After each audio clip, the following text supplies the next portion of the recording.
what I'm doing. What are you doing? So it's like there's Uh-huh. that third persona there that we don't know, that none of them know, and that's crazy. And and that third persona has been watching them in the mirror in the restroom. Well, when he was on his way to the restroom, there were two reflections. And that third persona has been watching them in the mirror in the restroom. Well, when he was on his way to the restroom, there were two reflections. And are you playing? See, hello. What's good, everybody? You It just is told us to Tuesday shut night, up. and we are getting it in. Oh, you already know it is time to talk some Moon Knight, and keep going with me as usual. We got AK. What's happening tonight, AK? What is going on, brother? It is good to be back. We had a couple weeks off. Now we're here to talk about this awesome, I don't even know what to call it, randomness that is this new Marvel show that I love. Oh, absolutely. Going in deep on all things Moon Knight tonight. And the other one going is the right hand to Chris. What's happening? What's going on? Yo, DJ, I felt like the writers of this damn show was watching, FX Legion and was like, you know what? We can do a trivia show too in personalities. And boom, Moon Knight was born. I'm telling you, they just go crazy deep on the multiple personalities. It is going to be a wild ride, and I'm excited to get into it. I don't even know what I think about the show. Or it is just insane. Oh, is any of it real? Is it all in his mind? Is it just like a crazy man in a psycho ward, or is this man really some secret agent just going through it with some Egyptian The answer gods? is yes. Oh, to everything. I'm telling you, what? To all of that. It's like, yep, we are just cruising. We got Egyptian gods. We got, oh man, this is just out of control. What are we gonna do? Avatars all over the place. Like, what's really happening in this show?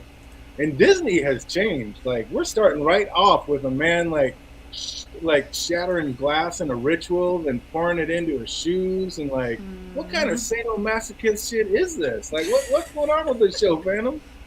And I love the attention to detail because when you hear this character walk sometimes, you can still hear the glass. And I'm like, hold up. Y'all really doing this right now? Oh, And you can see that he's been much. doing this for a long time because he has literally just like no expression to it every time he's walking. Yeah, that's just He's wild. obsessed with pain. Yeah, exactly. Like I said, it's some sadomasochism going on. Like, this is Oh, just shit. Yeah, he does mention that. I think in the second or third episode that he just loved to, when he was the Avatar, like he just third. loved to do Punish pain people. onto others. So yeah, it makes sense. Yep. Yeah, that was his third. Yeah, that was the third episode. Ah, just insane. And where was he at? Like on the first watch, I just figured he was at home, but like the second time through, I realized he was in some huge building that was like stories high with monster arched doorways. Like, what was that place, AK? I'm pretty sure that's where Steven's apartment is. Actually, I think he says that it's his mom's flat that he... No. Is The it other him? guy that was cracking the glass in his shoes and walking Oh, around. Arthur Harrow. Yeah. There's that random castle that all his security guards were by. I've only heard some theories of where people think that is, and I'm on the fence about it. I like it, but I'm on the fence about it. They think that it may tie in somehow to Doctor Doom. Really? Like they're possibly in a part of Latveria, I believe, is where he's from. And, a lot of people will say, well, if that's Doctor Doom's territory, how does he not know this madman is running around putting people in cults and shit? That's because Doctor Doom don't give a fuck about the small folk. He barely goes outside unless he's going to kick somebody's ass. Usually it's Fantastic Four. So, I don't know. That's the only guess that I have right now. The castles kind of match up when you look at them.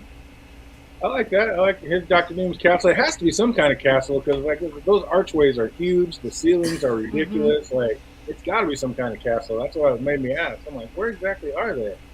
Or some But I do have stronghold. I have to say, so far, I'm not really feeling the music soundtrack in episode 1. Like, I'm just not so down with the Engelbert Humperdinck. I don't know. How about you, Phantom? Are you feeling the Engelbert? I think there was only like one good song in that entire like first episode, and that was what was that? It was that Big Pippin, I think, or something like that. Yeah, that was, Yeah, it. that was like the only song. I was like, finally a cut. Like, wait a minute. Oh man, what's up? That was like What's out of up, nowhere when they motherfucker? played that. Oh, what's What'd you up, say, David DA? Adams? I see you. DA, what's good, my guy? Oh, that was just wild. But why did Steven look so disoriented when he first woke up? Like, it seemed as if he didn't know where he was. Like, how did he? Like, was that really him just out on those adventures, and then a different him waking up in bed, AK? Or why was he just so disoriented when he first woke up? Oh yeah, that's exactly what it is. Like he takes all precautions to make sure he does not, I guess what translates in his mind as sleepwalking. He doesn't want that to happen. You see him; he's got his leg in an ankle restraint. There's sand, and where the hell are you getting all these fresh loads of sand all the time? All around Right? his bed so he could see if there's footprints. But I don't even think he has them out wide enough because you could jump over that You easily. could walk over that. Exactly. You could step over that. You know, he's got like Oh, 5 deadbolts and 3 chains and some tape on the door so he knows if he got out. But Mark could reset all that stuff too. So Yeah. you're not even doing nothing at all, really. You're putting in extra work for no reason. He thinks it's helpful. It's not. I don't know what happened to his mama, but that ain't her that he is on the phone with, I don't think. And yeah, we need to talk about Statue Guy, but we'll get there. Yeah, that was crazy. I couldn't tell if I was just wondering why. Like, was the sand there? Like, checking for footprints? Is he there? He seems to fall into a routine, pulling the tape off the door, like you said, and feeding the fish and talking to his mom on the phone. It seems to be like a morning routine. But yeah, like you said, this is ridiculous. None of it would stop anybody from doing None of anything. it stops Mark. What? I just don't even get it. And like you were saying, right when we first came on, fandom, like, is his mom real? Like, is that a thing? Is he even talking to his mom, or is he a crazy man just all inside his own mind? I don't know anymore. It's either like what I'm guessing. He's the actual first persona, Steve Grant, and he's actually talking to his actual mother, or is Mark just doing something if the personas like switch over, and it's like okay, just to make sure that he thinks that he's actually in control. He has a mother. He has a life. He has a job. That was crazy to me. I think Some of this stuff still doesn't even make sense because I think it was in episode 2 or episode 1. He's talking about, oh, I'm a vegan, but his date is to a steak place, and then after the whole date gets canceled, he ends up eating a steak. Yet you claim that you're a vegan. and then later on, he says, "Oh, I eat one bite of steak and I go crazy." Like he thinks the steak made him go mental. That actually made me laugh. I I got a like slight that. theory for all of that. What if he's calling Crawley? What if he's what? What if he's calling the statue guy, but he What doesn't do you know it? Oh, that's who he's calling as his mom. Like maybe one of the other guys set it up and he had the statue guy act like his Possibly. mom. That's that'd be crazy. I want to say maybe Oh, you he talking was about the like gold guy? Mark's old Mhm. handler. Yeah, because he's a character in the comic. So I'm wondering how they're spinning him. And that's Yeah, I the only can't wait guess to that I've see come how up they with. do it. I like that. I like that. That's kind of crazy. Like he's gonna know definitely like all about. He's probably met all of the guys, and we Yeah. definitely are gonna talk about because we know there has to be a third guy, and everybody says I guess there's some Jake guy that's a cab driver in the in the actual Yeah. comics, but I don't Yeah. think so. I think they're gonna switch it, and I think it's gonna be somebody else. We're gonna talk about that. Yeah, I don't think it's. I Gonna be mean, him. he has multiple personalities. That's totally possible. I mean, there's one personality where he's like a rich entrepreneur. It could be that dude getting his James Bond on doing stuff. Yeah. But how is Steven not more alarmed by the fact that he didn't remember asking that girl out on a date that Phantom was just talking about? Like, why didn't that trip him out more, Phantom? That just tells you how much of a freaking damn. Lord, just keep in mind. But you can just tell how freaking single he is.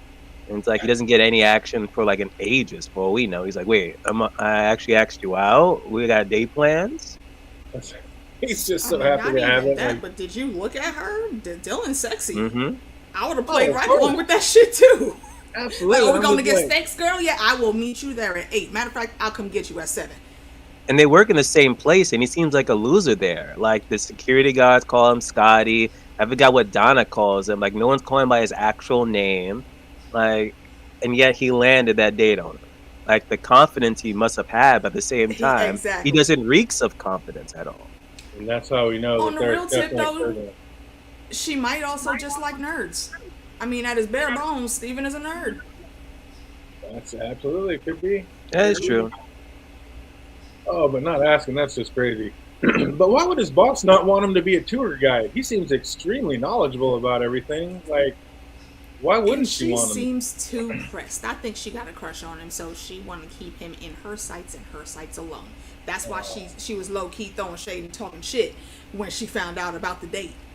Y'all see how her face fell, and she just had to throw some hate out there before dismissing him, so she could feel powerful again.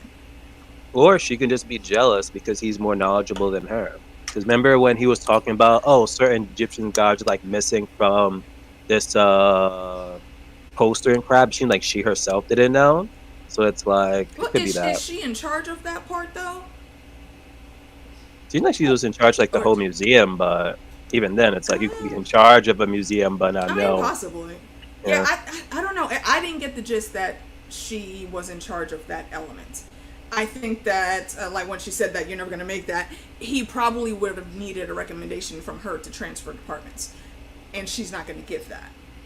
I like that. Yep. But I could be wrong. I don't know. Chance. You have no chance. But she did seem kind of like a little like excited and wanting to know, like, wait a minute, you got a date with her? What am I missing on? And then it just took about one word out of his mouth. Like, nope, I'm not missing on it. Yeah, I don't know. That was crazy. Yeah, well, we're on episode ends on that one, but we'll see. It's intriguing. What he's not knowledgeable about is thinking like he wouldn't be able to find a girl who was just fine with the fact that he had restraints in the bed. Like when he's talking to that gold man saying that, I was like, dude, you don't know. I was like, bruh, I need you to get out here with your 40-year-old virgin ass. That was amazing. I was like, cut that shit out. Open your eyes. And what was up with that toy gold box man? with restraints right now. Steal it? Like we said, you think that Goldman's gonna be a thing in this story? Like, and how lame would that be? Like trying to make a buck as a live statue and be stuck like having to listen to this psychopath with no other friends to talk to? Like, how sad would that be, AK? It would be sad, but if he's doing a job, chances are he's getting paid well to sit there and look like a statue. And he's got a little hat out. He's making tips for pocket change and whatnot. And I think if my theory comes true, I think that he's just waiting to hear from the right personality before he actually says anything or reacts in any different way. Because you've seen him, like the one time we saw his eyes move, it was after Steven was on some random nonsense, and he was like, motherfucker, if you don't get the hell away from me. Like he didn't utter those words, but you could tell in his eyes that's what he was thinking. So I think unless when he hugged him, that third persona like switched over, said something, and then he reacted. Ooh, I like that. So he could see the switch in Steven? Oh no, he could have whispered something in his ear, and that would have made Crawley look at him a little bit. I like that. That's a good one, fandom. That's a good one. I definitely like that. But I mean, Steven is kind of helpful. Like tourists come up, he takes pictures and then reminds them to tip. And, oh yeah, he's the brain. He's very helpful. And can I ask, like you were saying, where the hell is he getting all that sand from? Like, does he just have buckets of sand in the corner that they don't let off screen, or like where are they getting all that from? I mean, eventually you gotta clean the fish tank. Doesn't got a sand and fish tank or something? I don't know. You ain't getting that much sand from a fish tank. Oh, it is ridiculous. I'm like, how is he getting all the sand every morning? But he's keeping himself awake, which we knew would play tricks on your mind at some point. And that tied in with like the sleep tapes we're talking about. Like, try to read and picture yourself in the story. Is that what's happening here? Is he just like imagining all this because he's sleep deprived, AK?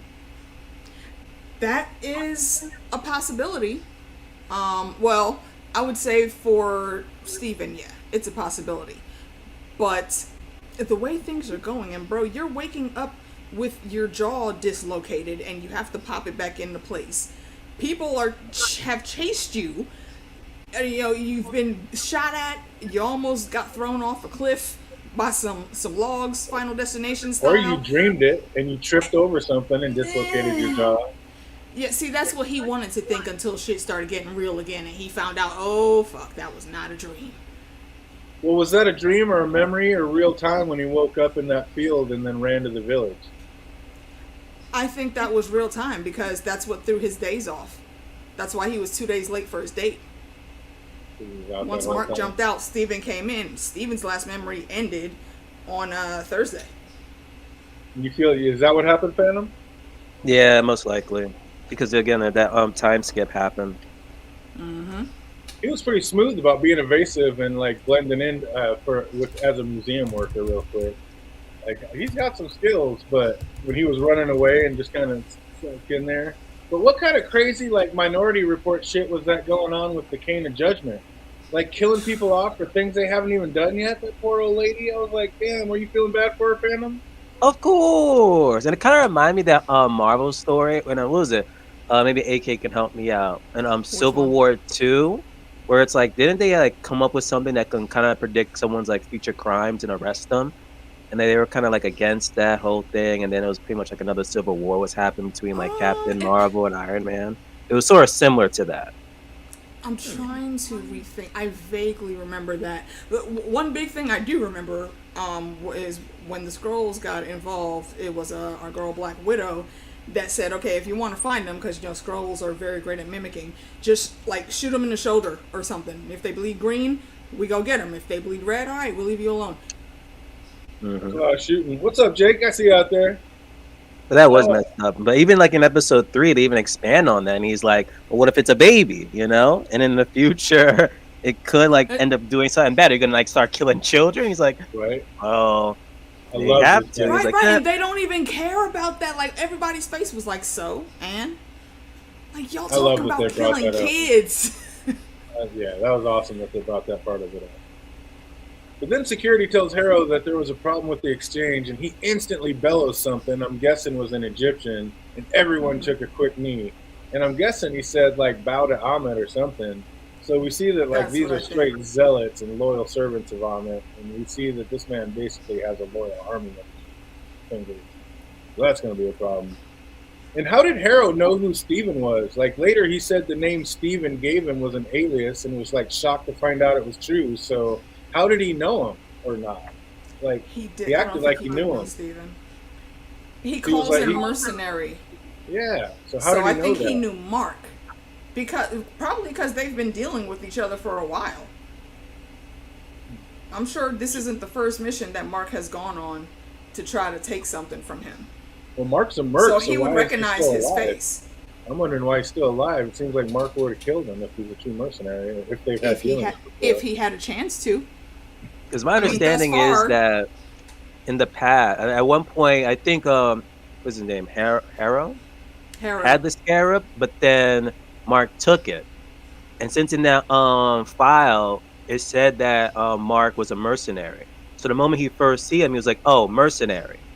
Yeah. So I don't think he knew because he knows though. who Mark is. I don't think he knew Steven or any of the other personalities. That's why he was tailing him the way he did. It's like, I had to see if you were actually what you said. I see. Was it a major clue that Wham's Wake Me Up Before You Go-Go was playing on the radio while Steven was being chased in the van? Like, even he said, I must be dreaming. Like, I don't know. I'm an 80s kid. I loved it. Disney's got to be like, we got to play it back to, like, ground all this blood. There's too much blood. Put an 80s track on. Make them forget. I think in the end we're going to find this man in a hospital, and I think this is all in his head. I don't even know if any of this is true. They're hinting to that in episode 2. Tidbits on that. Episode 2, when they brought up about therapy, they might put him like a psychiatry came and said, right? Yeah, exactly. There have been clips put out. So he's definitely headed to what the hell is it called in Gotham City? Like an Arkham Asylum. There we go. Arkham Asylum. Yeah, that's it. Yeah, I think he might already be there, and this might all just be a trip in his head. But that's what I'm saying. This is pretty much Legion. Look at Legion. At this point, I want David Haller to be in that. We got Multiverse of Madness. Put David in that freaking ward right next to freaking Steve. And this will pretty much be the best TV show on Disney Plus. There's only a few of those properties that they're missing, fandom. You remember Legion, Cloak and Dagger. But they should have Legion they really should have Legions. Oh wait, it's not They on. should on also Legion have. yet, They should yeah. also have Cloak and Dagger too. Yeah, true. I wonder what's taking There's so there's long. another set that they're missing. Isn't there another set that they're missing? They got Agents of Shield. They have Inhumans, They got right? the original X-Men. They have the Inhumans out there. I'm with you, Jake. Who would volunteer to be judged when you see volunteer all to the be people judged? going down? And you know, Hell the people that are no. going down I are, already like, know I'm homeless going to people hell. And old people and like. But no, because in episode 3, I begin to question it because I don't know if that random person who picked up that scarab was like really being judged, or is like Ahmed just like taking soul if It you're looked either like good he or just bad. killed him. Yeah. Exactly. Killed So him. it's like And go ahead. the whole judge thing. It could just be a facade thing.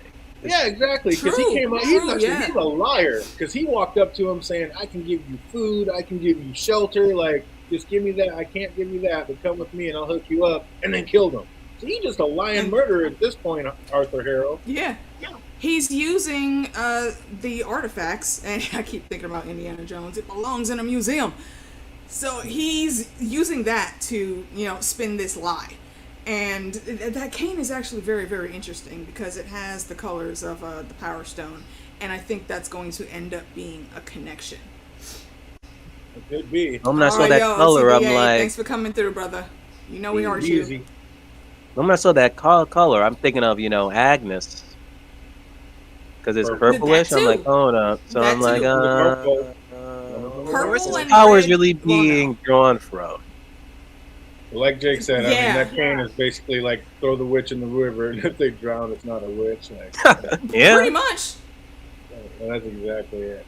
Oh, Jake says he knows a little something about the comics. So yeah, I don't know. Like that's why I know nothing about the comics. I don't read the comics, so I'm not sure if I'm. into Yeah, this I or only not, know but, tidbits. I'm still on the fence. So if it's not going to be super spoilery, Jake, pop in, a couple word explanation or something on anything we may not know. Just hold back. Yeah. Oh man. At least for me and DJ, AK wouldn't care really. Yeah, and that's why I said that. Yeah. Why is that voice in his head so mean? Always clowning on him, calling him names. Like, what's up with that dude? That was nothing nice. Contra got issues. Oh, it was so funny when he said, "Did he just throw the gun?" Like, I was thinking the same damn thing. Like, what are you doing, dude? Like, you got these people chasing and shooting you, and you're gonna throw the gun. Give Mark out. the body. Oh, hell no.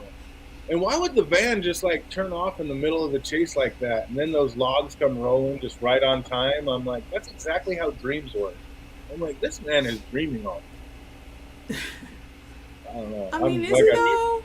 it just has me thinking in that frame of mind. Like, this is It's a lot there's of too many innocent people. convenient timing. Timing is way too convenient in the show. Like, that just has to be a dream. That's how dreams work. But I think You they know why purposely that did is? that for the first episode, just for the character of Steven, just to have him confused. Like, okay, is this a dream or is it not? Because again, with his character, he's like, I'm just a sleepwalker. Okay. I Crazy like for the crap. So it's like that's why it's perceived to be a dream. You know like what? that. If it's happening the way it is, because remember, Mark said that they used to keep a solid wall in between their personas, but then something happened. What if what happened was the blip? And when they got brought back, it kind of like reset before the barriers could be put back up. Interesting. So I don't know. That'd be a weird little tie-in. I like that. That'd be crazy. But when he did wake up, he starts like his ritual and notices that his fish has grown a second fin. So how would that happen? Yeah, see, that's another one that stumped me. Like, maybe Mark noticed that the fish died and he just went to replace it. That's like the only thing that I could think of. Unless maybe Steven was seeing things and it always had two fins and he just doesn't know that. No, he made a comment. He liked that fish because it had one fin and like he was used to it. Yeah, there was something about it. Well, I don't know. Mark's a mercenary. Why not just rip the fin off a fish if you're getting a second one and make it? Oh, whoa. You'll kill a man, but a fin. Right, come on. He's trying to a protect goldfish. children. Of course he's going to protect the fish. Come on now. What did the poor goldfish do to you, DJ? That's like Conju thinking right there. Right, exactly. Right, DJ over here being Conchu. The voice in my head's a dick, though. It's a dick, too. I'm telling you, if you're Kaichu trying is to a keep dick. things on the up and up, and you're trying to keep things straight, you're already out there murdering people and being a merc. What is a one fish pin? Come on, pop that pin off and keep it real. Oh, but when he goes down questions to the lady in the fish shop, like we see he's lost all track of time. And then when his date doesn't show up, and he sees he's not lost hours but days, like so many questions going on. Yeah, I kind of got beef with Dylan for that though, or maybe it's just because they didn't show it. But did you even like try to call my guy, or check up on him? I mean, sometimes there are actually good explanations for things, but at the same time, he legit waited until the restaurant was about to close. Bruh, you might have been able to sway her if you came through correct, apologize, blah blah blah, do whatever. But it's that's He didn't know though. He didn't know until then that it was actually he'd lost a couple days. Yeah. But still, would you sit at a restaurant till closing for a First and date? foremost, I would have called before going to the restaurant to verify is the date still going, and he would have probably just save him some time. Well, see, why would he know to do that though? Because in his mind, it was still Thursday. Well, no, but even in general, I still would have called though, just to verify. No, I like that for sure. Oh yeah, well, cause you meant call the restaurant, but yeah, calling Dylan definitely. Mm-hmm. Yeah. Yep, call and be like, okay, we still on tonight? Just checking on my way. Can't wait to see you. Like, yeah, something. So yeah, just to verify, so you're not out there by yourself. I like that. I probably would have put him in just whoever that third personality is has great taste in women. Oh, absolutely. Because Dylan is a catch. So was he not dreaming and all that really happened in that little German town? You guys are going with he was definitely awake and that was a real deal and that really happened? Yeah. That actually happened. Like, I feel bummed about missing the date, but like, is that really enough for a vegan to order a steak, AK? Dude, after the stressful shit that he went through before going on that date, you're damn right. My hope though is somebody heard him order that nonsense and they stopped the waiter like, he doesn't mean that. Please just make it medium or medium rare. He'll enjoy it. Yeah, I was like, what's like wrong somebody with that gotta look out for him, man. You can't be going around here eating well done steaks, y'all. Oh. Don't do it. Okay. So I eat well done. So I eat well done steak. No, say it ain't so. See, that just ruins it. No, I used to be all about the well done as well, because you get that stigma in the colored folks community that you have to have it all cooked and whatnots. Then I went to House of Japan and someone said, this is gonna be medium, right? Okay. And I didn't correct him, and then I tried it and I said, oh my god, all these years, why did no one tell me? Oh, so good. Yeah, medium rare is the only way. Oh yeah, you can't do don't do the well done red meat, y'all, please, unless it's a brisket. Oh man. So what's up, fandom? Is he really talking to his mom on the phone, or is he really like that mentally twisted that he's just having his own conversations in his head? Well, you know me, DJ, I'm on the fence. I'm 50-50. Go either way. Oh, I love it. That's amazing. How about you, AK? Which one is it? It could go either way. We got two fence riders. I mean, it's, you know what? I'll say maybe 75% of it, it's actually happening, and the other 25 is random shit that's in his head. Oh, that's awesome. You think he ate those chocolates after he dropped them on the floor? No. He was too distracted by the phone and keys. While picking up them, he notices the scratches on the floor from his table being dragged over it, and then he pulls it up and climbs up to find the secret stash spot that he never knew was there. And then he ends up finding like a phone, and when he checks the call log, it's all the same number, all except for one, the champ. Who do we think that is? I don't know. Actually, no. That could be the gold guy, actually. That's what I have down. Wait, what'd you it's say? The gold guy statue. I think I missed that. What is it? When he found that phone and the little secret stash in his house and he got up on the table, it was all one name in there except for one. And there was a second name that was only in there once called the champ. Okay. So I wondered, I'm like, I was like, who is that? So that yeah, totally that ties into what I said just now. He's just sitting there waiting. Yeah.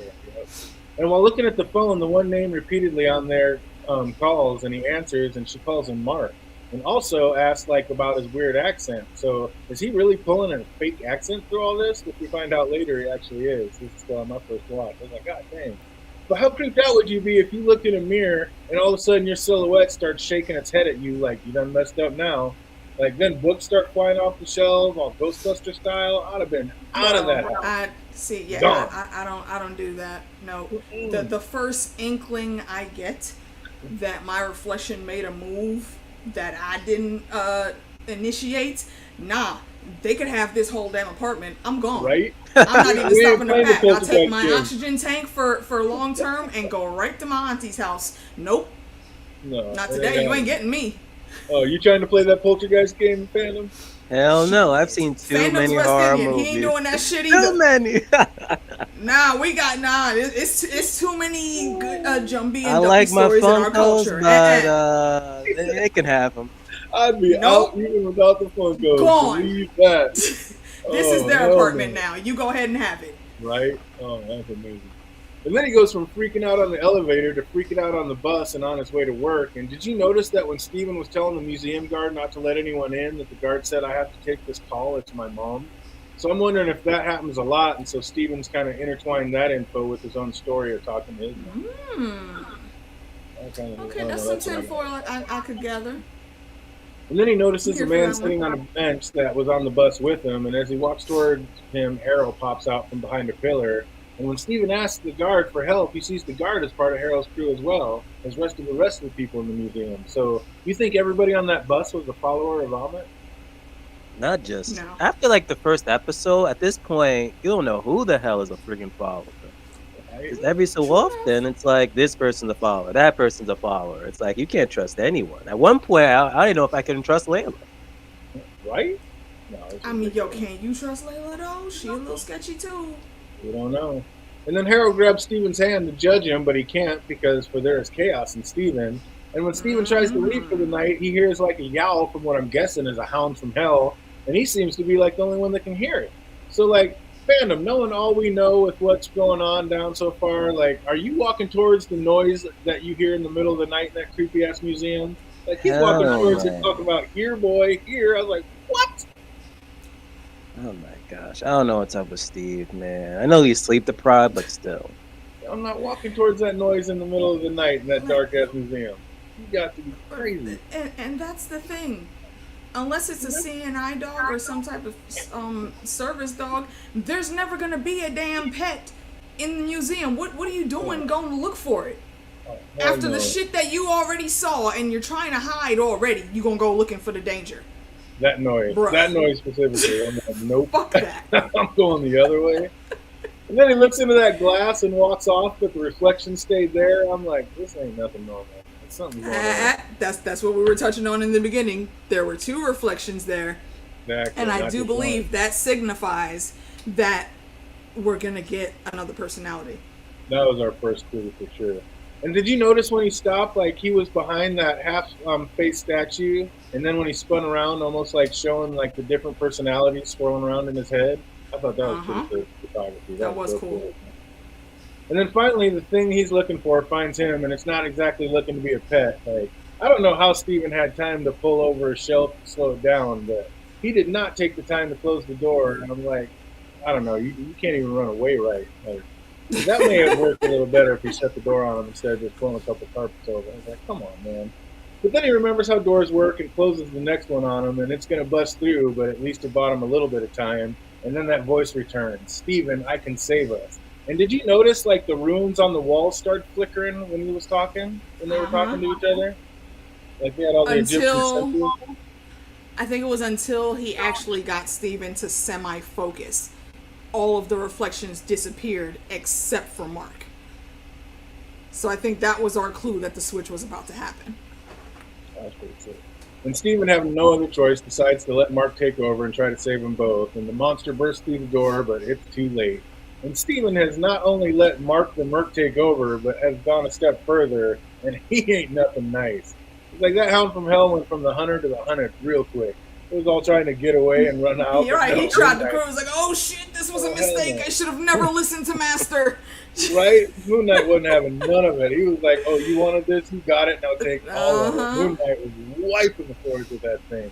He beat it down and then walked away with his eyes just glowing, and we got our first glimpse of the Dude, true star looking of the like a show. fucking G. And that, yo, how many Moon Knights we gonna see this coming Halloween, man? Oh, of course, yeah, it's gonna be one So of the many. number one It's a outfits, kick-ass for sure. costume though, and I can't blame It anybody is. for getting it. Especially Mr. Moon Knight. Like that's gonna be so. Yeah, clean. yeah, Mr. Knight. Yeah, Not that's Mr. Moon Knight, definitely Mr. Knight. Yeah, that shit looks slick. Like if I was going on a date to some cosplay thing, I'd be booted up in that. right. So that was the first episode. I don't know. I was like, what the hell is going on? Like, it definitely had me intrigued, and I was ready to keep it moving. But before we jump into the second one, we're going to ask you just a couple questions, see if anybody remembers go. anything from episode 1. Oh, what was Steven's fish's name? Gus. Gus, the one fin wonder. Absolutely. Oh, while talking to his mom, he says he wakes up every morning feeling how? Dizzy, nauseous, No, shoot. sleepy. Incorrect. He said something very specific. I forget the exact words he Wakes used. up every morning feeling how. If you know that, write it in the comment section. If you're watching later, write down below. What time was Steven's date scheduled for? 8 o'clock. Incorrect. 7. No? There you go. Boom. 7, shit, 7 yeah. o'clock. Just saw it on my note. What was Steven's boss's name? Donna. Hey, there you go. Knocking it out. What wrong name did the security guard call Steven as he was leaving for the night? Scotty. Absolutely. That's going to be our third personality. You wait and watch. How long did the Ooh, sleep tape yeah, good say catch. it would- That's what I'm going for. How long did the sleep tape say it would take for you to be yourself? 5 hours. Ooh, nice. What was Ethan Hawke's character's name? Harlow. Incorrect. Arthur. Arthur Harrow. You're close. Harrow, yeah, Haraway, Yeah. that's what it was, yeah. Where does Steven live? London. Absolutely. What was the name of the van he stole? It was like an ice cream truck. Something right? desserts. I think it was pastries because he had them cupcakes. He was hitting the guy Yeah. in the Getting face. closer. Yeah, and I had it in my notes too. Someone Hold told me to on. write that freaking name down, Oh, yeah. and I didn't. and I goes chose the in, license plate instead. Damn it! What was It was like a subwagon. What was that? A subwagon. Like Ah, a there it van. is. He nailed it. He got it. Nice. It was called the Subwagon. Nice. What was the lady's name that Mark had a date with? Dylan. Yep. When Steven found the phone, there was mainly one name on there. What was it? Layla. Layla. And last but not least, you guys are killing it. Last but not least, who did Harrow say betrayed Amit? The gods and her avatar. Boom, fellow indolent gods and her avatar. Nicely done. You knocked that out of the park. Too easy. Making them too easy. I told you, man, you ain't gonna keep getting me on these streams. Oh, but we're going to keep it moving. Moon Knight episode 2. This one's called Summon the Suit. And Steven wakes up with what seemed to be only a nightmare. He goes to a mirror to ask if Mark is really there. And of course, he gets no answer. And where are we with this? Like, is Moon Knight real or is all this in his head? We got 2 of us on the fence, and I think it's all in his head. I think we're going to wake up in a crazy house somewhere down the road, and he's just been imagining all of this. But I can't wait to see how it works out. But when he gets to work and finds out that it wasn't a dream, that the bathroom scene was real, the security guard keeps calling him Scotty. And like I just said a second ago, is that going to be the third personality that Steven's yet to meet, fandom? It possibly could be that. When you mentioned it, I'm like, hold up. It could very well be that third persona that we're literally like been talking about this entire stream. And that would probably be like the one name that one that he talks to the most is possibly that security guard, or they're probably cool with each other the most. So it's like maybe that's the one thing.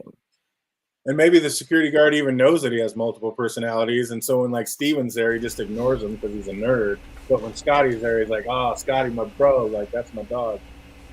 And why does it seem like him and Dylan are the only 2 that know? Well, no, Dylan thought it was Steven, but that's not who. She didn't think she was talking to the third alternate. But why is only the security guard knowing him as Well, did she address him as Steven?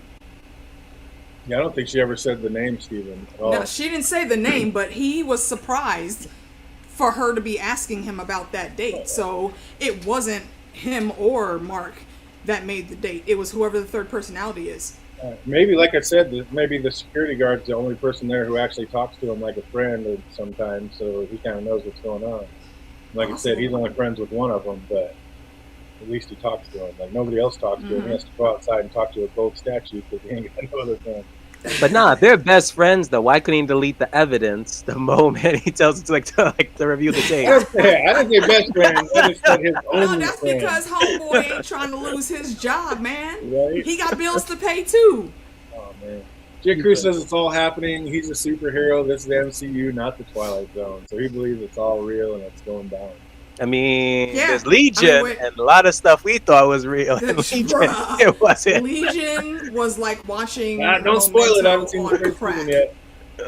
I've only seen the first 2 seasons. I need to wait. Oh man, he said, I do like the casting so far. Yeah, so far it's spot on. I think. Yeah, it's been good. Yeah, Absolutely. everyone's been doing good. So he gets to work and finds out it wasn't a dream. The bathroom scene was real. And the security guard, like I said, keeps calling him Scotty. We know Steven's a nerd and Mark is a ruthless killer. There has to be like a smooth, likable playboy in there somewhere that's the one that has a coworker out. So, like I said, I think that's definitely Scotty. And when he gets to work, he tries to prep the security guard for what he's about to see. But when they play the tape, he's like the only one that's seen on camera. So are the jackals really invisible to all those that haven't had a near-death experience, or again, is this just all in his head, Coleman? It could be near-death experience, but we have to be like an avatar. I have a theory about that. What's that? What that is?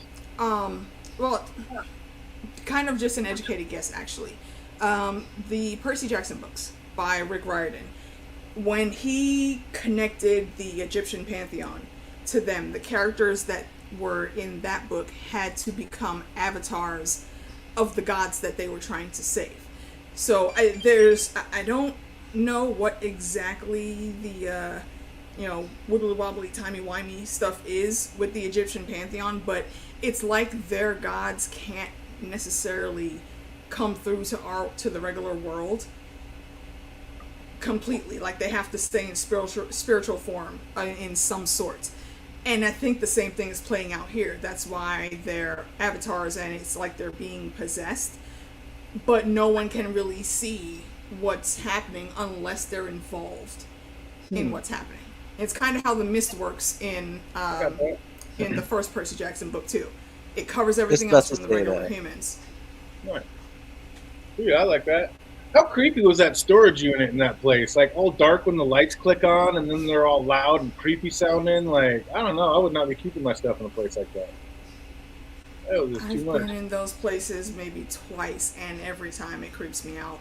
Well, yeah, you're just waiting for somebody to jump out and get you like a conchu. Exactly. And then Steven said if he could find the storage locker, it would prove to himself that he wasn't crazy. Like, wouldn't it just solidify the fact that he was? Like, you arranged all this and didn't even know it existed? Like, isn't that certifiably nuts, Phantom? Of course. Then he opened the freaking bag. There's this money, a gun, and the freaking scarab thing that you thought was all a dream. Yeah. Like, that just proves you're nuts. I was just like, what do you mean prove you're not? That was crazy. And then it was funny, he thought he was losing it because he ate one piece of steak. Like, again, that just killed me. But, like, how scary was that when Steven was running from Khonshu? Like, Marvel was getting their horror sequence in on that. Like, how'd you like that whole scene, AK? Mm-hmm. I thought that was pretty slick. And, like we were told by Feige that we were going to start getting the horror elements, and it's going to start with the Multiverse of Madness.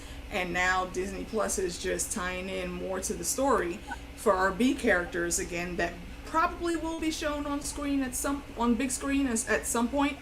But we need to get all this backstory out the way first. Man. Speaking of backstory, if that lady is really Mark's wife, how did Steven know her name? Like, if this is all new to him? Like, he instantly said it. So I was like, how did he know that? What do you mean he knew her name? Oh, yeah. He looked up and said her name. When she pulled up on the motorcycle, right? Yeah, right when he fell down. And I thought he was going to get hit by a bus, but it was that little moped that rode up, and it was her on it. He said her name instantly. Yeah. How did he know her name? Oh, wait. No. I think it was an educated guess. She called his name first. Maybe. She looked down and was like, Mark. And then he looked up, and because he literally just got off the phone, well, not right then and there, but he had gotten off the phone, and so he remembered Layla. Ooh. That's the last Boy, person that called him Mark. You are being a master seamstress right there. Where you're tying up that plot hole place. Maybe. I was just like, how did that happen? But yeah, if that's true, I mean, okay, I guess I can take that one. But when asked if he's talking to his mom again, Steven paused before answering. And then, like, are his calls with his mom real or just in his head? Like, do you even think his mom's still alive, Phantom? Keep asking that question, DJ. I'm just telling you, he's living in her flat, but he's talking to her on the phone. Where is this woman if she's not in her own home? I'm giving a question now because What's but is it true though now? Because if she doesn't exist, then whose flat really this is? How it's not going to take any Black Ops operation any time to set up something to look like on paper the way they need it to look. So that, and like I said, all these personalities have their own backstories, and this is just part of that ruse, I think. And speaking of Black Ops, those officers that came never said what stolen item he was supposedly in possession of. And they also busted in without a warrant. Like, would you have gone willingly with them, AK? That is exactly what I was about to say. You motherfuckers walked into my set without a warrant, no probable cause, none of that shit. Right then and there is where I would have summoned the suit, and both their asses would have been out the window. Fuck that. You will not violate my First Amendment rights, damn you. But he didn't know about the suit at that point in time. It don't matter. No, I guess you know he did. It's two cops. You know it's two cops at your door, and they just entered your apartment unlawfully. Nah, you can kick rocks for that. I don't care what your issue is. Wow, that's crazy. I guess he didn't realize he could summon the suit at that point. But yeah, he should have, because I was just messed up. I was like, but he probably also wanted to get out of there to protect Layla, because he said that she wasn't there, and he didn't want them finding her there. So. Yo, shout out to my dragon brother. JD is in the chat. Oh, what's up, Dragon? Got the Dragon in here? How you liking the old Moon Knight so far, brother? Oh, man. He said, I thought we were going to the police station, and that cop said, now why would you think that? How nervous would you have been at that point, Phantom? Yo, I would have broke out of that freaking car window and slithered out.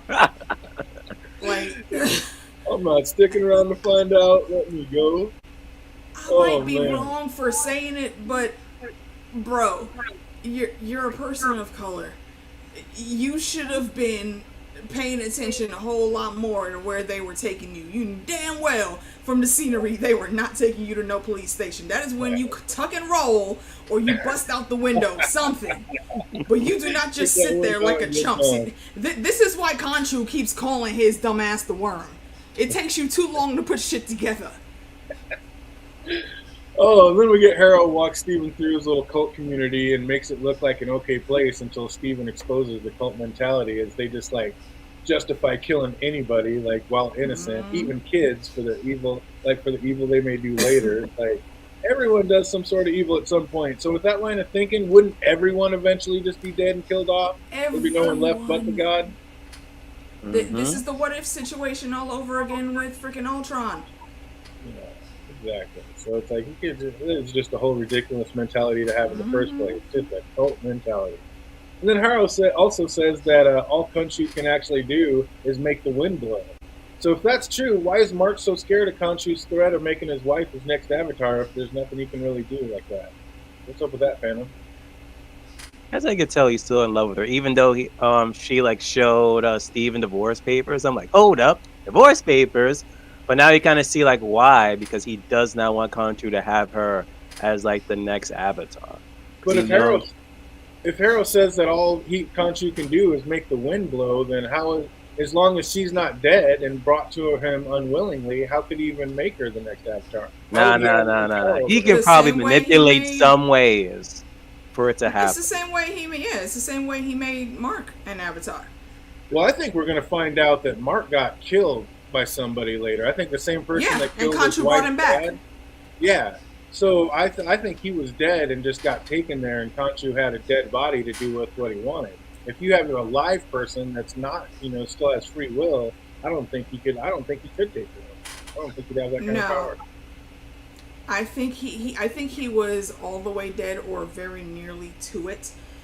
But basically, Khonshu came into his consciousness and said, "Yo, if you actually want to live, we can do this. But here's the deal."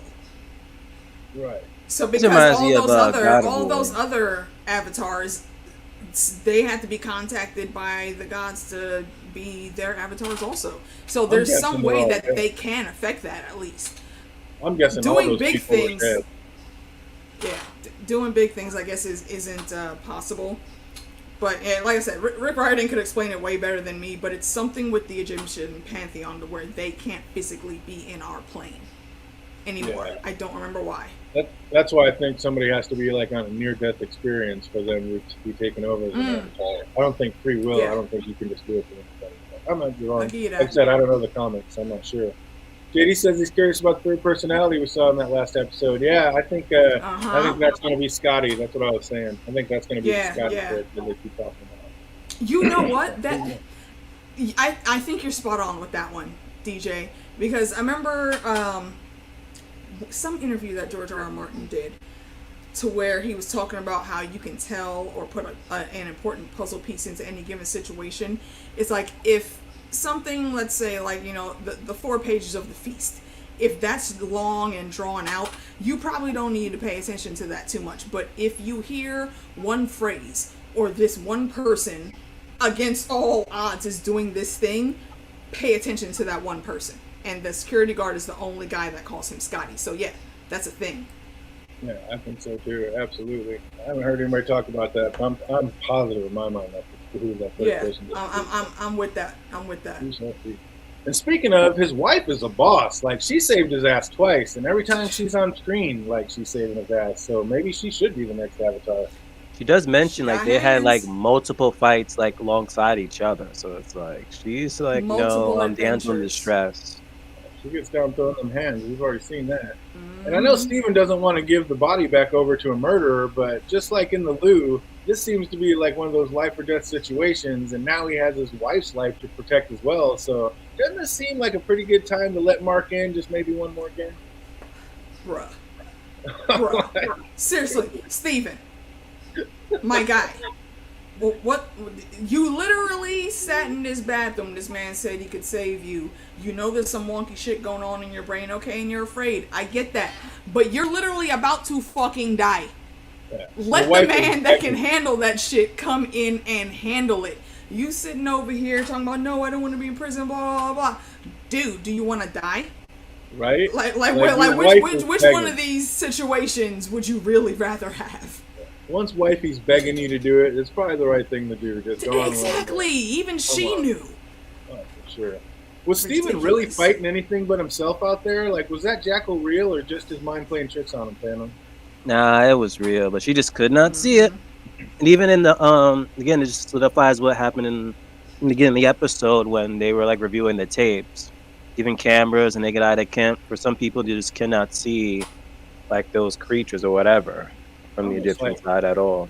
I'm like, are they real? Like when that car hit him and the Jackal, they hit him at the same time. So it's like it could have just been him that made that dent. Like when she got hit earlier by the Jackal, like again, he had flipped around at that same point. It could have actually been him that hit her. I don't know. It's like they're just making it too convenient. I think, like I said, again, all in his head. What was that, AK? I think Layla probably couldn't see them until whatever it was she threw. Seemed like it was like water or some type of liquor. Some type of water. So it kind of, silhouetted him so you could then see something was there. I think she did that purposely just to, to try to throw it off. Because like you said, they've been on multiple misadventures together. So she knows all of the mystical. And that's probably why she did that.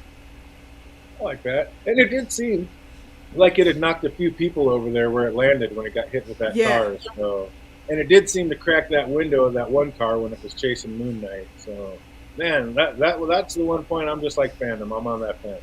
God dang.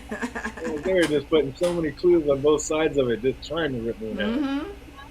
But I gotta say, Moon Knight is on point with his parkour skills. He was getting it around those rooftops. Facts. He was doing it. And then Harold showed Warrior and shit. Yep. And then we already talked about how Harrow's a lion murderer when he told that homeless man he'd offer him food and shelter, and then freaking just killed him anyway. Like, what? But now that there's no barrier between the different personalities, like, how long is it going to be before Mark lets Steven back in? Like, did you notice the mirror in the hotel room? It had Steven sitting on the bed at the end with a sheet over his shoulder, while the real Mark was sitting on the floor slamming a bottle. Or was that Mark? That could have been Scotty sitting there. Was slamming that? food. That's what got me thinking there too, because Mark isn't, from what we've seen, he's not someone to let himself get so inebriated that he's just sitting in his drawers on the floor and drinking, taking it to the head straight out the bottle. That's not his MO. So yeah, I agree with you. I think that definitely was Scotty. We just don't know that 100% yet. I think it's gonna be. What's up, Phantom? Is Mark's wife 100% real, or just part of his vivid imagination going on? Nah, she's real. That or she's the fourth persona. What are you trying to say, DJ? What are you trying to say? You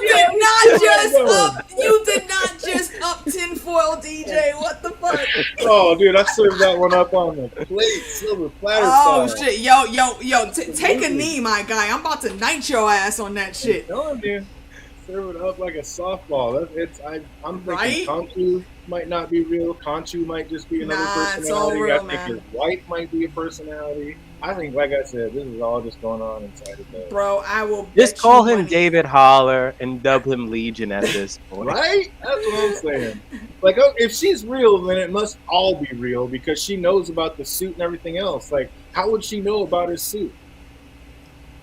Exactly. She because I'm guessing she they've was been on there those when he first misadventures. transformed, I guess. I don't know. I got so They've many been on questions. plenty, So from many her questions. mouth alone. They've been on plenty misadventures. So that's how they know, or how she knows that it's real. I'm sure she's gotten into many a fight beforehand because, as we all said, she has hands. There's what's she going around fighting people for if it isn't real? She learned that skill for a reason. Oh man, Jake says everything is real. He's going with it's all real. Yeah. I don't know. I mean, and I think that comes from comic knowledge that me and Jake both have. So many questions. Who is the true personality of Moon Knight? Mark, Steven, or Scotty? It's like I think the god has broke the mind and there's no point of return. Point of no return. Yeah, could be. Absolutely. Arthur did Yeah, question he- that. Like, was his mind broken like before he even like met him? I think it was because you remember All the way, Conchu JD. said, "Yeah, oh, we go into all of the rabbit holes, bro. All of them. Go watch our previous vids, my guy. Oh, man. We hit every last one of them for hours. But you remember, shit, lost my train of thought real quick. Uh-oh. We lost it. Coming back. Okay, wait, jog my memory. What were we just talking about? Which one? Who's the real personality? Mark, Steven, or Scotty? And yeah, I think you were just going to say it was Mark for whatever reason. Yeah. Mark is the original. One because of what's his name, Haraway. He addressed him as mercenary, so he knows Mark's been doing what he does, and he probably has dossiers on everybody that he goes against. Just to keep us out here theorizing, Jake. That's why. Keep us out here guessing. Yeah, I whenever we get Scotty and we see him, I think that's gonna be a game changer.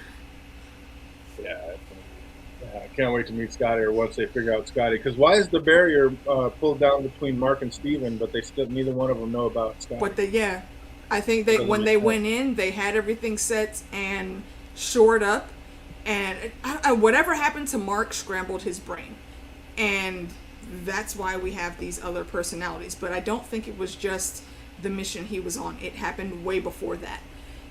And the solid wall that's busted also, again, I think it was because of the blip. We don't know which personality was in control when that happened.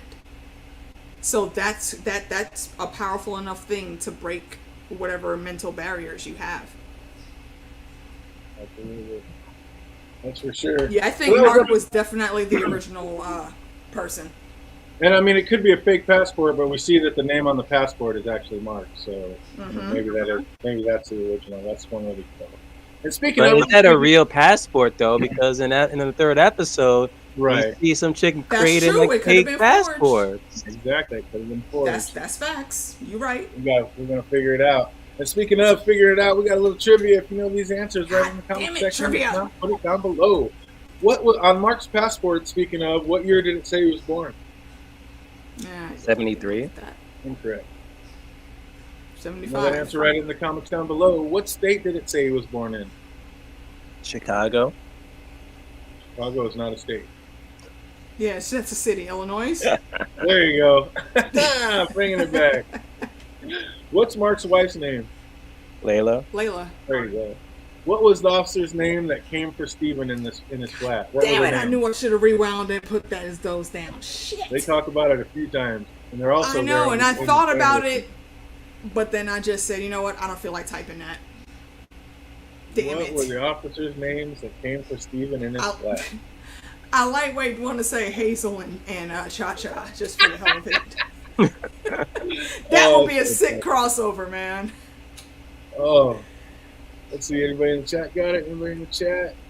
If you don't have HBO Max, no. JD, hit me up later. I got you. And last but not least, what is Steven's last name? Grant. There we go. And the not an easy one. What is it? Where'd that go? Grant. Oh, what's the number of the locker that had Mark's stuff in? 43. Hey. He said, let me just tell it before anybody. He's like, I wrote that down. That's awesome. Damn right. Oh, we're going to keep it moving right on into episode 3, the last one out, the last one we've seen. Just got it in today, and it is called The Friendly Type. And we open with Layla, like he said, getting set up with some fake IDs and passports, and it looks like she's going home. And when I heard her father was an archaeologist, I was like, oh, no. Like, does she know it was probably Mark that killed her father? Is that what's happening here, AK? I believe that's it. I don't know if Mark killed him himself, but it was definitely whatever Black Ops team that was with him. They were given orders to disrupt whatever place her father was digging at, and he got. It doesn't necessarily mean that it was Mark, but it could mean that he knew what happened, and he's just refusing to, tell Layla what it was. Why wouldn't he give her that closure, though? I mean, that's your wife. Because even though he served her the divorce papers, and he tries to make himself the cold-hearted snake, to quote Paula Abdul, he cares. I think he genuinely cares about her, and he genuinely loves her, and he doesn't want to he doesn't want to diminish himself in her eyes, I think. Of course he loves her. He's only giving her the divorce papers. He already said the only reason he's giving them to her is to protect her. He loves her. Yeah. He just wants to protect her, and that's why he's doing that. So, yeah, that's just wild. And I mean, those two cops were talking about how he tied up those archaeologists and murdered them like in the back of the head. That's why he's a wanted worldwide fugitive, because he tied up a bunch of archaeologists, got found up, tied up, and then assassinated with a bullet put in the back of their head. And the cops are looking for him. Oh, that's some bull. You can be a worldwide fugitive, and you're just like, and your other persona is like working I was just in a thinking museum. that. Wait, he has been out in the open this whole past 3 weeks, and you motherfuckers ain't picked him up yet? You saw how good her mom made them fake passports and IDs. He could get away with that. Absolutely could. Nah, damn that. If you're really that wanted, you are on the no-fly list. There's no way that he would have been able to escape. So somewhere in the game, there are faults. Somebody's dropping the ball. Them IDs were spot on. He could get away with it. I'm buying it. But yeah, after it sounds like the old lady, and I think that was her mom that was making those. Like, it makes it sound like she knows what happened. I think, and even she's not telling it about her. So yeah. Wait. She who?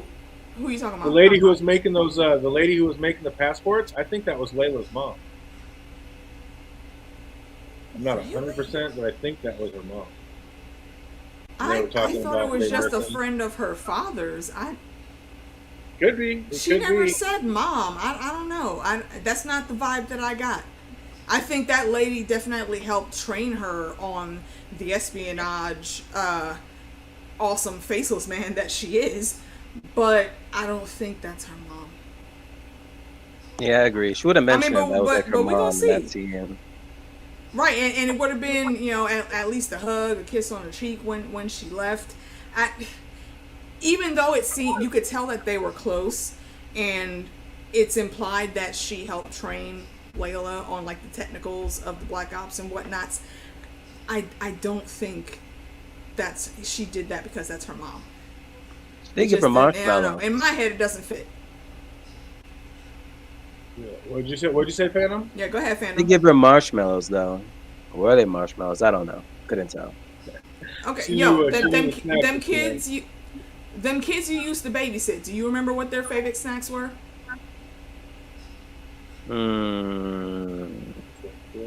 Shit, it's been that long.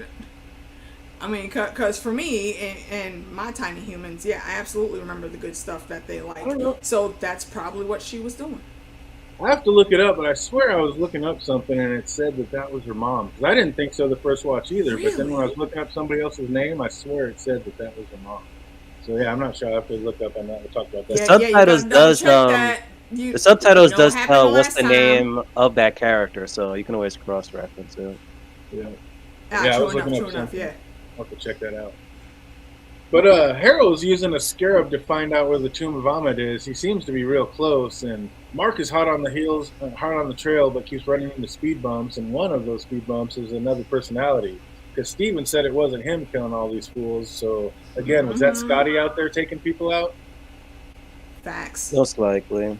Must have Yeah, been. that's the only thing that makes sense. But Mark is such an assassin. Like, he didn't even need the suit in most cases. Like, he just came up on that rooftop 3-on-1 and just said, "Are we going to fight? Or are we going to dance?" Like, there was not a doubt in his mind he could take all three of them. But Scotty's more vicious because against them, they were not afraid of Mark. But the moment he switched back and they saw him, they were like, "We don't want the smoke." and I think we get that straight away from episode 1. Because that blackout, when all those guys tried to like pry his hand open and take the scarab, everybody got fucked up and taken out, and everyone else that was in the crowd was backing away from Steven. I think for those couple seconds, that's when Scotty came in, and then we have blood all over his hand holding the scarab, and he's running away. Right, absolutely. Mark didn't do that shit. Now, it had to be Mark, though, because it doesn't seem like Scotty's part of this whole freaking hunt for the scarab thing. He doesn't have to. All he has to do is preserve himself.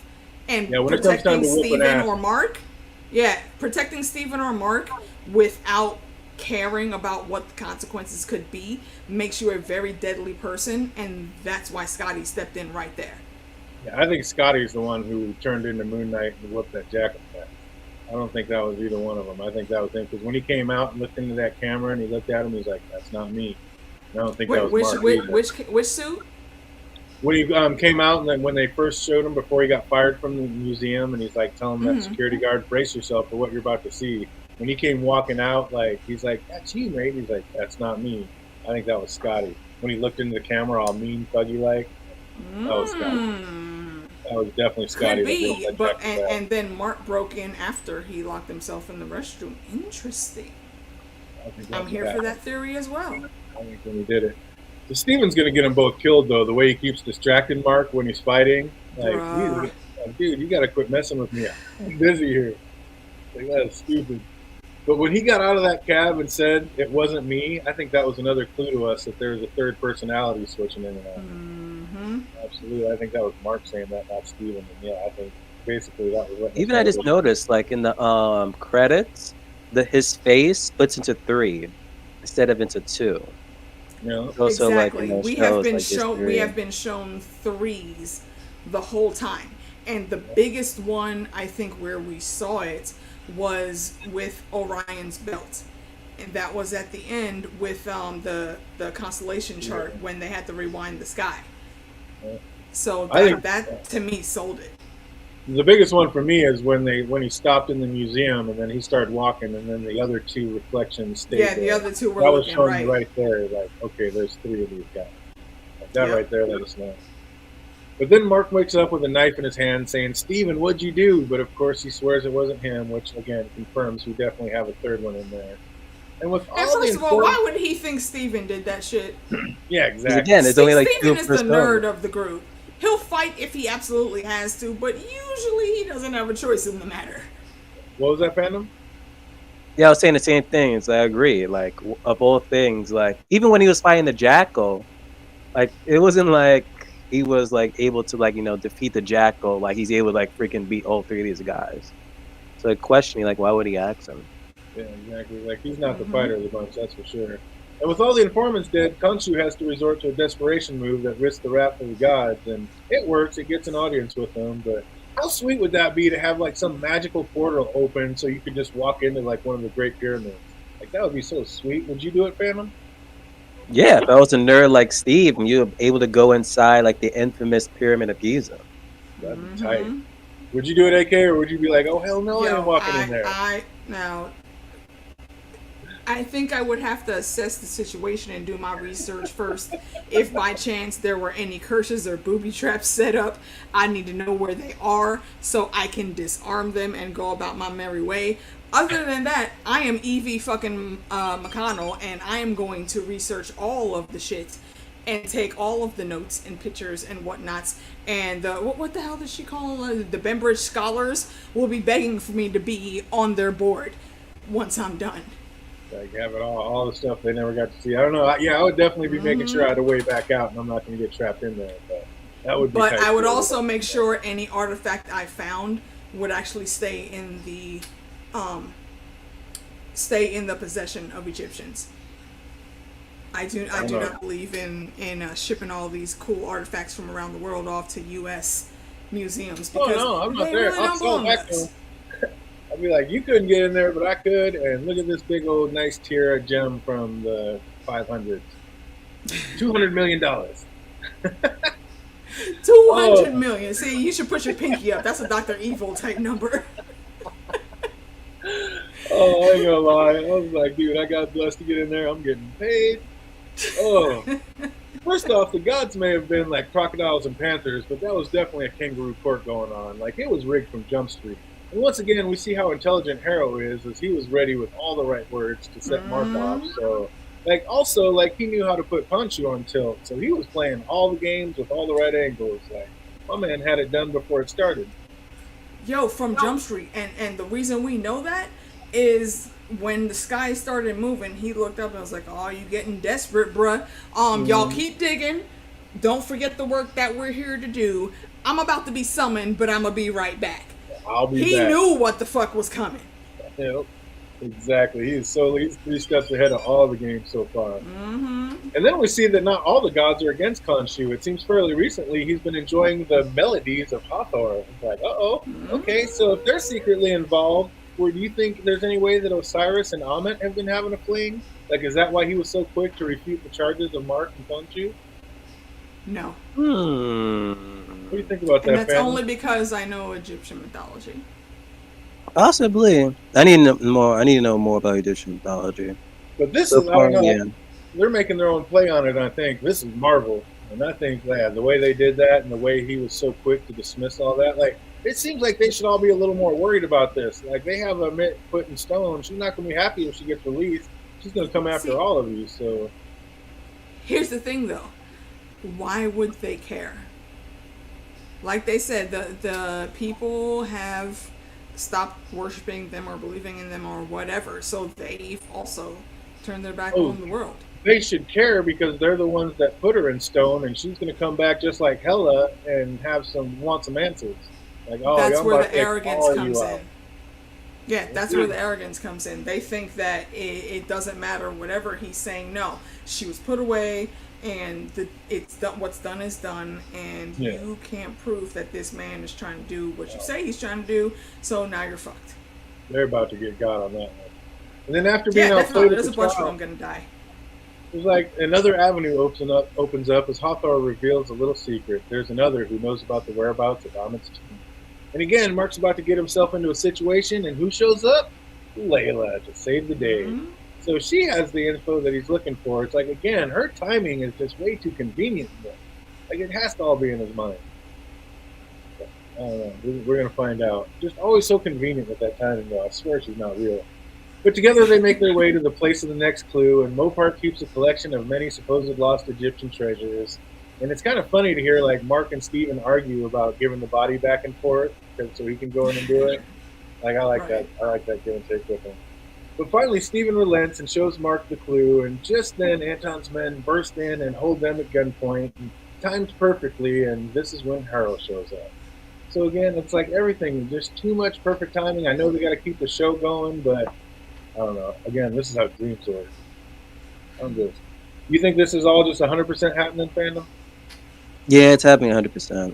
Like this is all really going down. Succumb to it all, DJ. Just succumb to it all. Mm-hmm. So we see you can't always be a pacifist. Is when like Steven tries to take over the body in the middle of a fight. He lasted all of about 5 seconds before crying for Mark to take the body. Yeah, I didn't last And then long. gave that fucking Star-Lord cry, yo, let's chill the F out. Shut the fuck up, okay? We don't you conjure Star-Lord into this. We don't need his nonsense. Oh, that was amazing. And then Moon Knight kills them all, and then they get away. But then in the car, Layla wants some more answers, and mainly wants to know what Harold was talking about that she wouldn't like. Like, do you think, again, AK, do you think that he killed the father? Because, like, do you think that Mark killed her dad? I don't think it was him specifically. But I do think it was someone that was on his team. And he probably feels a lot of guilt about it, but, you know, what can he do?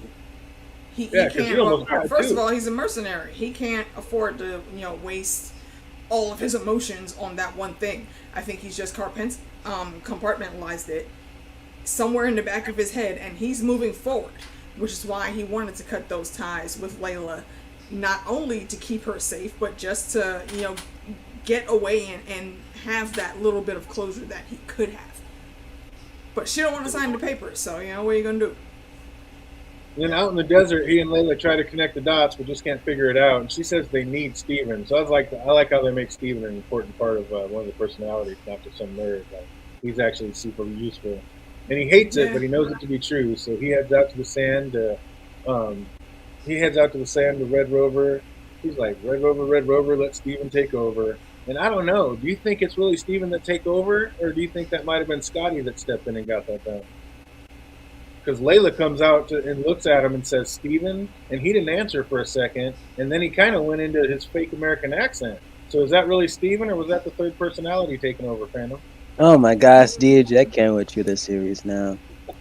I think that was Steve. I think 99% chance that was Steve.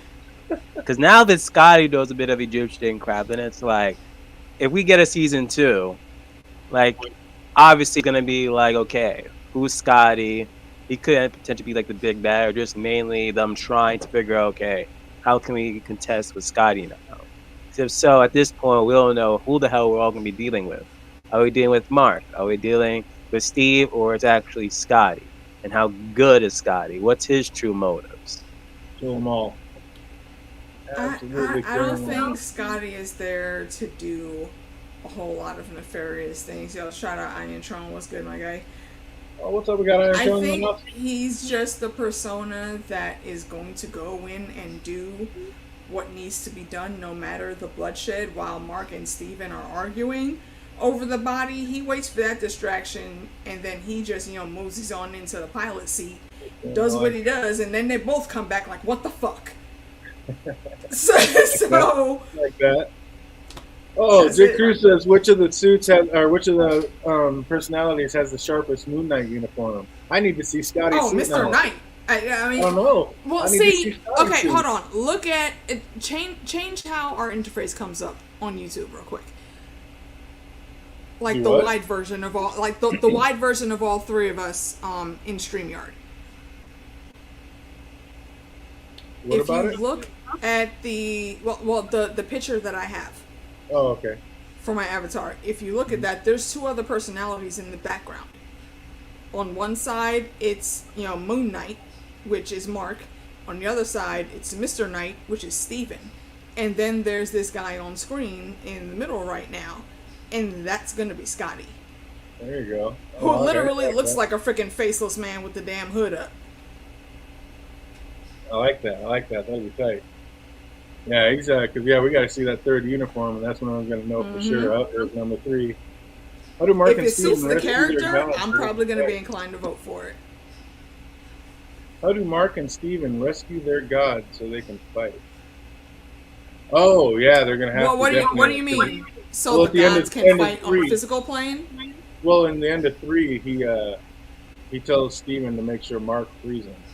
So he's probably asking how are they going to free him from being Yeah. stoned. That's going to be interesting to see. And I wonder if that's even going to fully happen. Oh, I think it's going to happen with some shit happening with it. I think Khonshu's See, back there. Go ahead. the only reason I think that we're not going to see that is because, God damn it, what's the one that's coming up? Oh, Blade is one tie-in, but the stuff that happens with that is like way past where we are now. So I don't think they're gonna set that up just yet. We may get a few breadcrumbs, but it's not gonna tie into the bigger picture of like the movies for the MCU just yet. Yeah. So we don't know who's out there who made that star, but whoever it is breaks the code and forms the codex needed to read the clues. The problem is it's a constellation from 2,000 years ago, so without them in the same place, the code cracker is basically worthless. And then Khonshu says he can recreate the night because he remembers all nights, but it will come at a cost. So is Khonshu really that bad of a god? Like, it seems like he's the only one that hasn't given up on humans, and even now he's willing to sacrifice himself for our greater good, so it's almost making out like Khonshu's the best god out of all of them, fandom. What's up with that? Yeah, most likely. But then again, it's like they're all going back to what he did in the past that got him banished. So it's like they're really not trying to like hear him out. Yeah, the gods encase Khonshu into stone, and Steven and Mark lose their powers. And like Khonshu said, like, how are they going to stand up to Harrow now? Like, how are they going to be able to fight him without them powers, AK? They're going to have to free him, aren't they? They are going to have to find some way to free them. I have not seen like any new castings or anything, so I don't know if we're gonna get another one or two characters to help them do that. So it's a gamble on whether we're actually going to see them come back. I think season 1 is definitely going to be left on a cliffhanger. Man, the Osiris Avatar we'll said later. Osiris said Khonshu was now tethered to this place like so many before him, and we know he told Steven to tell Mark to save him. Do we think that Khonshu is going to summon the souls of all those other gods that are in there and wake them up to come fight on his side, fandom?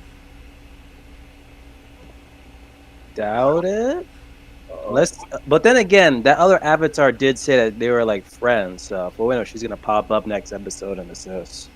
Because, like I said, Osiris said that all those other souls are tied to that place like Khonshu is now. So Khonshu might be like, hey, they put us all in here. Let's all go out there. Once I get freed, I'll free all of you, and let's go handle it. That's bad because you don't know who else is blocked up in Azkaban, man. I'm telling you. Exactly. Exactly. That is exactly what I was about to bring up. One does not break into Azkaban to bail any damn body out. No. You leave them assholes exactly where they are. However, though, when it comes to Khonshu, like you said, he doesn't seem like that bad a guy. He's got a little too much attitude, and he's rude as fuck.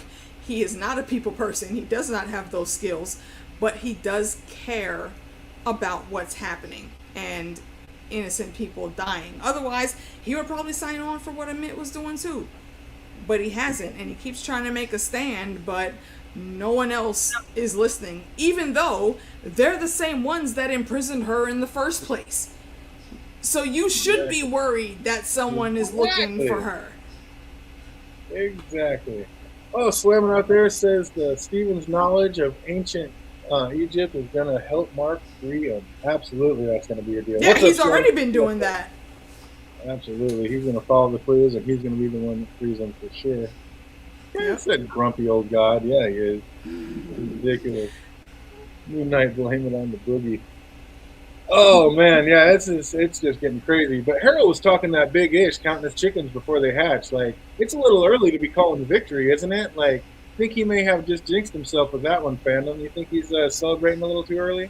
Of course he is. But then again, at the same time, he's been catching too many W's this season so far. In every single freaking episode. Every time they think they have like one up on him, he just comes out of nowhere, destroys everything. Absolutely. And earlier, Khonshu told Mark that the gods would imprison him in stone, and Mark said that that doesn't sound so bad. So, what do you think, AK? Do you think Mark is actually even going to want to save Khonshu, or just leave him in prison? I think he is going to want to fulfill whatever deal it was they made, just so he can completely get free of Khonshu. And if that means having to bust him out of Azkaban, he's probably gonna find a way to do that, and then get Ghost with Layla, because he is not gonna leave Layla anywhere to be possessed by Khonshu. Yeah, old boy Harrow already told him, he's like, it'll never be over. There'll always be one more thing. There'll always be one more thing. So at that point, why wouldn't Mark just basically leave him in prison so he didn't have to deal with him anymore? Yeah. See, that is a backstory breadcrumb I need to have. What exactly was Harrow's time being the avatar for Khonshu, and what did he do during that time? He was a sort I of think there's justice. a He whole lot caused of a lot of twisted pain. shit. There's a whole lot of twisted shit where Harrow is concerned. He's sketchy as fuck. I do not trust him not one little bit. So I need to know exactly what's going down with him. I agree, Jake. He's definitely going to have to take down that other god. He's definitely going to need the suit for that. So I agree. He's going to have to release him. Like he said, he's like, you have no chance against Harrow without the suit. So he's going to definitely have to free him for sure. Yep. You agree with that, fandom? If you just said? You think he's going to have to free Khonshu, even though he probably wants to keep Layla safe and just keep him in prison in stone? You think in the end he'll free him? Most likely. And was I the only one who thought for a second like Arthur or Harold was gonna like break that statue? Yeah, no, I thought he did too. When he picked it up, I thought he was going to snap him so he can't come back. Absolutely. But what happened? What did you say? When he picked up the statue, wow, I forgot his name. Khonshu? Yeah, Khonshu. Like I thought he was gonna break it. Yeah. And that way it'd be gone forever. Slammin was thinking that he needed Khonshu just to stay alive, since it's Khonshu's powers that brought him back from the dead. Like, so if Khonshu's dead, wouldn't he just die? No. And I can say that only because I have the comic book knowledge of, a little bit of the knowledge that goes with it. That's not a thing. I mean, I suppose they could do that if they wanted to, but I don't think the rules are set up that way. Khonshu did specifically call it the suit a healing suit, so maybe he is totally healed now, and that's why. Well, it's a healing suit because of all of the hits that he takes. Like he had like 3 freaking poles stuck through his abdomen. Yeah, exactly. In this episode, but he was able to survive that easily. I think that's what that applies to. Absolutely. Yeah, I think just anything that happens to him, it just heals him. The healing suit, like, right? When he falls off all these, 50-story cliffs and lives, it's because he was part of the suit's in him or something. All right, guys, it's 11. I have to. We're gonna let you go. Thank you for coming on, we're about to wrap up now. Yep, we'll see you next Tuesday. I'll let you get out of here, and we're just gonna ask a couple quick. I just got just a couple quick trivia questions for everybody else. Let's knock them out. According to the passport, what year was Layla born? Gosh, I want to say like 1978, but I'm probably wrong. That's incorrect. You know those answers put in the thing. Where was she born? I don't think I wrote that down either. No, the only thing I wrote down is that it's been 10 years since she's been there. Where was Layla born? What pyramid did Mark walk into? The Pyramid of Giza. The Great Pyramid of Giza. There we go. Who was the Magi that knew the whereabouts of Amit's tomb? I have that down. Is it Sneefu? Absolutely correct. Senfu. That's it. Yep, that's it. What alias did Layla give Mark when meeting Anton? Oh, I don't remember that. What name did she give Mark, saying that was her husband? Fake name. You know that answer? Write it down below. Where did they say they went for their honeymoon? Yeah, definitely don't remember that. I said Mary Mazdur. Mary Mazdur. Oh, and it was not 76 either. All right. What was Anton's bodyguard's name? Was it Beck? Oh, nicely done. Brother man in the show. And what were the coordinates of Amit's tomb? 29 degrees north, 25 degrees east. Oh shit! I thought I had a stumper at the end. She knocked it out of the Nope. park. That is it. And that is it for us this week. I'm loving the Moon Knight. I've got to sit on there, and man, all I know is I need a lot more answers. I could absolutely think this is an amazing show, or if they don't tie it up in the next couple episodes, might think this is the worst one yet. I don't know. I don't know what to think of this one yet. We're gonna find out. We're gonna find out. I'm liking it so far, but like I said, it could completely bomb if they don't tie up some of these questions in the right way. Right. I'm excited to hear it. I can't wait to sway it. And yep, the next one's on tonight at midnight. So we'll just be back on track. We'll just be doing one next week, and we'll be talking all about episode 4. So until that, I hope everybody's having an absolutely fantastic week, and it only gets better from here. Until next Tuesday, everybody. Peace.